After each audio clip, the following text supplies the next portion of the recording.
Same-sex relations in Kenya remain punishable by 14 years in jail. This follows a much-anticipated ruling on Friday last week in which the High Court upheld laws that criminalize gay sex.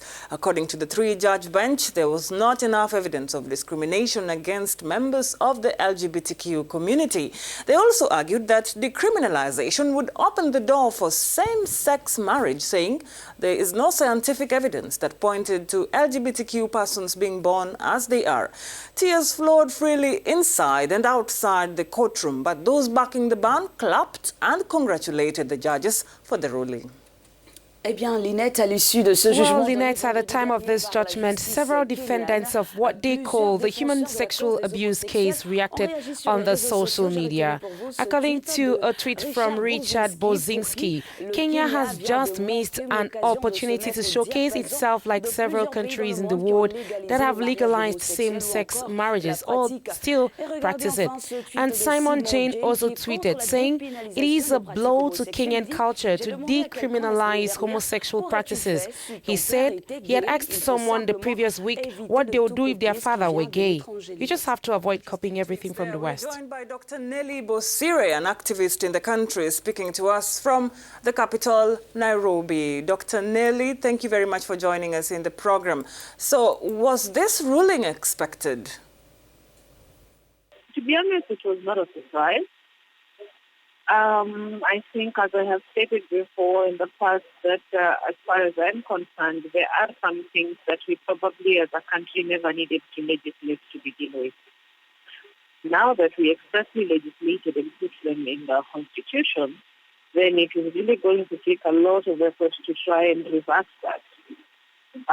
For me, my only concern is that where we sit, irrespective of which walks of life people come from a health perspective, what we have essentially done is denied a segment of the society.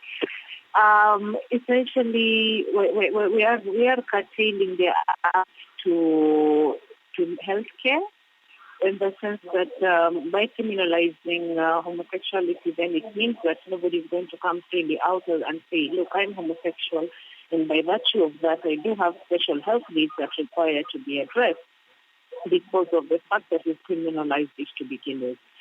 So for a country that seeks to uphold the Bill of Rights, then it's a bit counterproductive on that aspect. No, irrespective of every other right that they may lack, particularly for health, that's a huge challenge. Doctor, what if there was no law at all? How would homosexuality shift cultural attitudes in Kenya?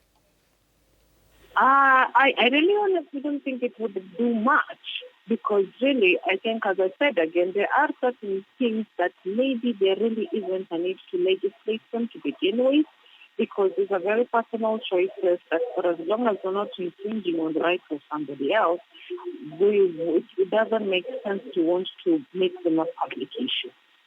Okay. So, I mean, it's something that we're now caught up in this, that whether we legislated, we have to uphold. In the process of upholding these, we may be curtailing other people's rights, but it's in the Constitution, and unless we go out of our way to say, look, so we're going to reverse the Constitution and eliminate that clause, it's here with us. We're stuck with it.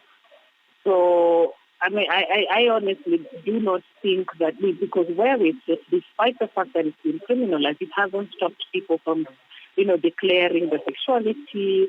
Those who are able to be out of this country declaring it quite vocally and not just declaring, but practicing it outrightly in the open in countries where they have a right to.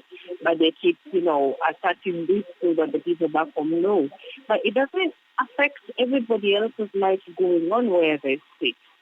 So maybe I think it's a matter where really the fact that we are making a big deal out of it is giving it prominence.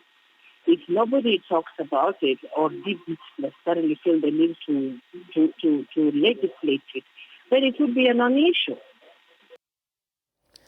Well, Nelly, we have to leave it at that. But thanks very much for your insights regarding this ruling.